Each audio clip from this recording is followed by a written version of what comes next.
Nasabi ko na nga paulit-ulit na na si Claire Castro nagdadala yan ng kahihiyan sa ating bayan dahil tinawag siya na spokesperson ng Office of the President. At syempre, kapag nagsasalita ang Office of the President, nakikinig ang buong mundo, hindi lang yung mga kababayan natin.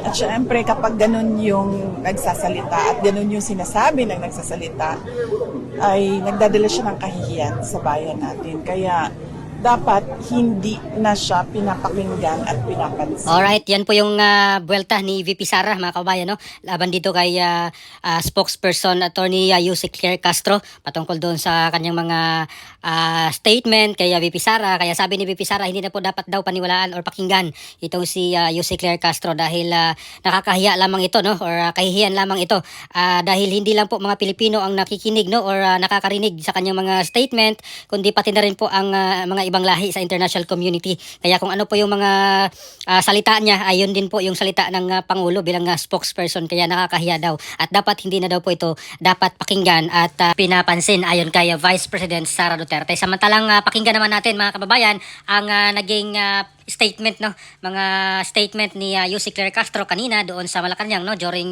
sa Malacanang press corps kasama ang mga Malacanang reporters, na kung saan si VP Sara din po yung isa sa mga topics lang din po nila, no, na kung saan ay sa aking paningin, sa aking observation ay gigil din po, no, si Yusek Claire Castro na magsagot dito sa kailang mga katanungan kung si VP Sara talaga yung topic, mga kababayan, na kung saan sinabi niya na bulag daw po si VP Sara, hindi nakikita yung mga ginagawa ng Pangulo at hindi nga lang daw or hindi nga tumulong daw itong si VP Sara para ayusin itong bansang Pilipinas, no. At pansin ko rin po dito, mga kababayan, yung isa sa mga taga-media, no, from Daily Tribune na nagtanong patungkol doon sa survey result, no, na talagang sa tingin ko ay bias din po itong reporter na ito, mga kababayan. So panoorin natin at pakinggan itong mga sinasabi nila.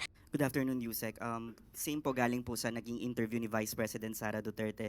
She recently expressed concerns about the state of our country. Ang sabi niya po when she was asked about her plans for 2028, hindi niya direktong masagot yon because meron pa daw bang Pilipinas na pag-uusapan sa taong 2028. Lubog tayo sa basura, sa korupsyon, lubog tayo, walang maipagmamalaking big development, at baka magising na lang daw po isang araw na walang maayos na gobyerno at magulong bayan. Ano po ang pananaw ng palasyo dito sa ganitong klaseng assessment from the Vice President? Unang-una, masasabi natin ang Vice Presidente ay bulag.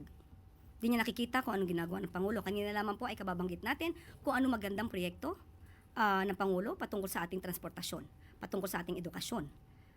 Nananatili siyang bulag dahil malamang ay hindi niya pinanonood or ayaw niyang panoorin kung ano nagaganap na katotohanan sa mga ginagawa ng Pangulo at ng administrasyon ngayon. Nakakalungkot lamang dahil yan ay galawang Duterte. Showing the characteristics of an emotional vulture. Isang buitre. Nagpapanggap na concern sa kalagayan ng bansa when in fact, she admitted that she doesn't want to help the president in his projects for the country. Drama, pero walang gawa. Sunod na tanong mula kay Rafi Ayeng, Daily Tribune. Good afternoon, Yusek. Ma'am, the Social Weather Station's 2025 fourth quarter survey showed that 54% of respondents were satisfied with VP Sara's performance, while the President has only 40. A survey done 24 to 30 November 2025. Reaction po ng Malacanang. And naniniwala po ba kayo sa resulta gayong lagi namang wala ang Vice Presidente? Ikaw nagsabi niyan na laging wala ang Vice Presidente. So, kung ang susunod mong katanungan sa nagbumula ang rating na to, hinahanap din po namin. Dahil kahit ano po maging numero dyan, ang katotohanan, ang Pangulo, ang siya nagtatrabaho at ang ilan ay nagbabakasyon lamang ay hindi po maaaring pasinungalingan ni naman. So sana po ang mga survey ratings na to ay hindi magsilbing paglilinlang sa katotohanan kung sino ba talaga ang nagtatrabaho at sino ang hindi. Sunod na tanong mula kay Julie Baiza, 1PH. Hi, Yusek. Good afternoon po. Si Vice President Sara Duterte naniniwala daw po na may mga nagawang impeachable offense ang Pangulo. Una raw po yung pagpirma sa budget na alam daw ng Pangulo na galing sa bill na may mga blank pages at meron daw pong insertions. May sagot po ba ang palasyo? Unahin niya na po muna yung mga kaso niya bago niya tignan ang kaso ng iba. Sinabi din po niya, Yusek, na impeachable offense din daw po yung pag hindi yung isang opisyal kapag natatanong ng competency at kapag may nagsasabi daw na gumagamit siya ng illegal na droga. Di, unahin niya po yung sarili niya. At siguro mas maganda itanong niya yan sa kanyang ama. Alright, magre-react tayo doon sa sinabi niya na Galawang Duterte, yung mga ganyan mga kababayan. No? So, sa aking opinion dito, base sa aking experience naman sa Davao City kasi nagpunta tayo doon at nakikita naman natin kung paano gumalaw yung mga Duterte doon at kitang-kita natin doon sa mga constituents nila mga kababayan na talagang sumunod po sila doon sa kailang leader. No? Sa simpleng ordinansa ay sumunod doon yung mga constituents nila. So, makikita natin kung gaano kahusay yung leader doon sa isang lugar. No? Kasi talagang sinusunod po siya ng mga tao doon sa Davao City. So, kabaliktaran naman ito sa mga, kung negative man ang ibig sabihin ng Galawang Duterte na sinasabi dito ni Yusek Claire Castro, I beg to disagree mga kababayan dahil napakaganda naman ng Davao City, no? Resulta ng kanilang mga, or resulta ng Galawang Duterte na sinasabi niya, no? At pansin ko dito kay Yusek Claire Castro talagang gigil na gigil siya pag si VP Sara ang topic nila dito mga kababayan at yung sinasabi niya na paulit-ulit na hindi nagtatrabaho or panay bakasyon itong si VP Sara na kung saan ay makikita naman natin na yung trabaho naman ng Vice President ay hindi naman ganun, no? Kumpara doon sa trabaho ng Presidente. Wala namang hawak na ahensya ng gobyerno ang Vice President at pagdating naman dito sa mga kalamidad, nakikita naman natin na kumikilos, no? Yung Office of the Vice President. At nakikita naman natin na una pa nga sila dito sa ibang ahensya ng gobyerno, no? Na tumugon dito po sa mga biktima ng kalamidad at kahit na alam natin na talagang binawasan yung kailang budget, no? Ng Kongreso at ilan na lang yung kailang budget, no? Dito mga kababayan ay nagampanan pa rin, no?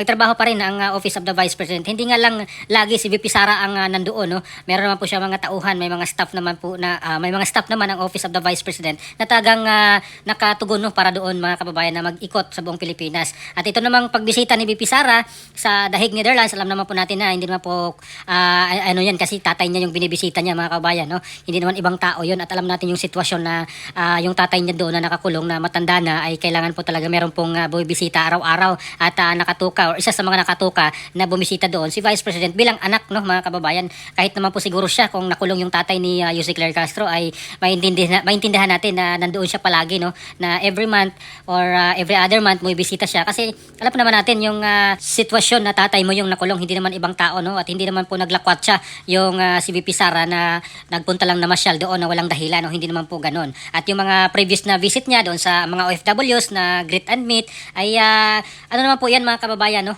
unang-una bakit po siya pinayagan na pumunta doon. At bago po yan makaalis si VP Sara sa ibang bansa ay humihingi po yan ng permit, no, mula sa opisina ng presidente mismo, no. Gaya po ng mga senador or ng congressman bago po sila umalis ng bansa ay nagpapaalam po yan, no, humihingi ng permit yan galing doon sa kailang mas mataas na opisyal, no, for this matter sa mga congressman sa House of the Speaker, no, or kay House Speaker at sa Senate President sa mga senado, no, or sa senador. At si VP Sara ay sa Malacanang humihingi po siya ng permiso na umalis po siya ng bansa, no, at pinayagan naman. So walang question dyan bakit unang-una pinayagan yun na makaalis si VP Sara kung gano'n naman pala na marami kayong sinasabi na puro abroad ng abroad or puro bakasyon ng bakasyon. Makikita naman ng taong bayan mga kababayan, no, at dito nga sa mga survey, no, hindi lang po isang survey mga kababayan, ang daming mga survey firms at mga established, no, established na mga survey firm galing kagaya po ng SWS na kung saan ay ito yung pinakamatandang survey firm, no, dito sa ating bansa sa pagdating sa politika.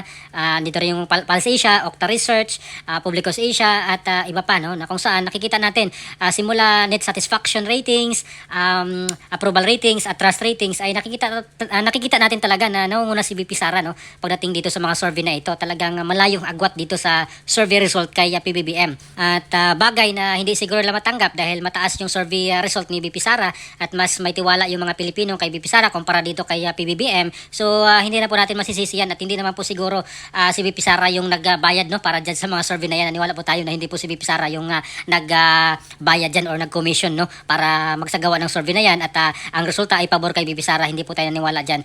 Given the fact na napaka-limited yung kapasidad, no, yung kakayahan ni VP Sara dahil yung budget nila wala at hindi kagaya ng administration talaga na hawak nila lahat ng makinarya, lahat ng resources ng gobyerno hawak po ng administration, no, hawak ni PBBM BBM. Kaya hindi po ako naniwala na talagang kaya ni VP Sara na bayaran lahat ng mga survey, hindi lang isa mga kababayan. Lahat ng mga survey firms, no, mga kilalang survey firms talaga, kagaya ng SWS, ng mga Pulse Asia, ng Publicus Asia, Okta Research at iba pa na si VP Sara hindi po niya kayang bayaran yan at hindi niya kayang siya yung nag-commission mismo, no? Siya yung nagbayad para mag-survey at syempre yung resulta pabor sa kanya kasi siya yung nagbayad. Hindi po tayo naniwala na siya yung may kagawan diyan, mga kababayan. Marami po mga independent naman na nag-commission diyan, no, na magbayad para diyan sa survey na iyan at talagang makikita naman natin na talagang suporta ng mga Pilipino sa mga Duterte ay nandyan pa rin, no? Kaya nga sabi ni Senate President or dating Senate President Frank Drillo na si VP Sara talaga ay tanggapin na lang na siya yung pinaka malakas na kalaban sa 2028. At